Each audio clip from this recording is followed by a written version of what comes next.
All eyes are on a fresh ceasefire deal as US Secretary of State Anthony Blinken is set to wind up his fifth West Asia trip since October 7th attacks on Israel. Now this even as the instability deepens in the region over the 4-month-long Israel-Hamas war.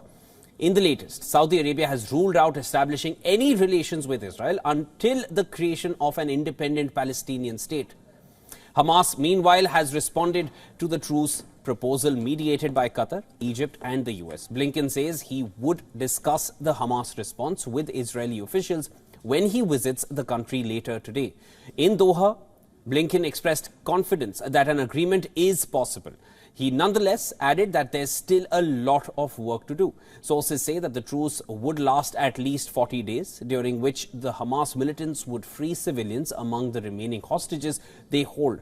Further phases would follow to hand over soldiers and dead bodies of hostages in exchange for releases of Palestinians imprisoned in Israel. The truce would also increase the flow of food and other aid to Gaza. Prime Minister Benjamin Netanyahu has insisted that Israel will not end its Gaza campaign until Hamas is wiped out. But a movement is growing at home which demands more effort from the government to bring the hostages home, even if that means a deal with Hamas.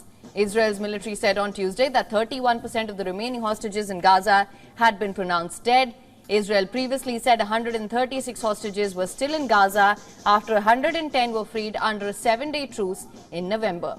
But reports citing an Israeli assessment shared with the United States and Egyptian officials says as many as 50 of the hostages could be dead. If this is indeed true, this could mean that only 80 hostages are now alive at the moment. In a related development, the Speaker of Israel's Parliament, Amir Ohana, met US House Speaker Mike Johnson at the US Capitol. Ohana and Johnson also met with families of the hostages captured by Hamas.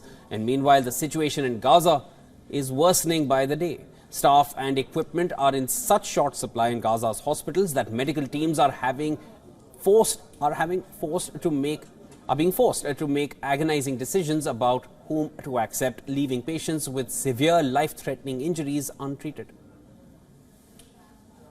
One of the other big challenges that many days we have to prioritize between the patients, and we have to prioritize with the patient with higher survival rate in compared to the ones which are really in bad situation, which need a lot of care.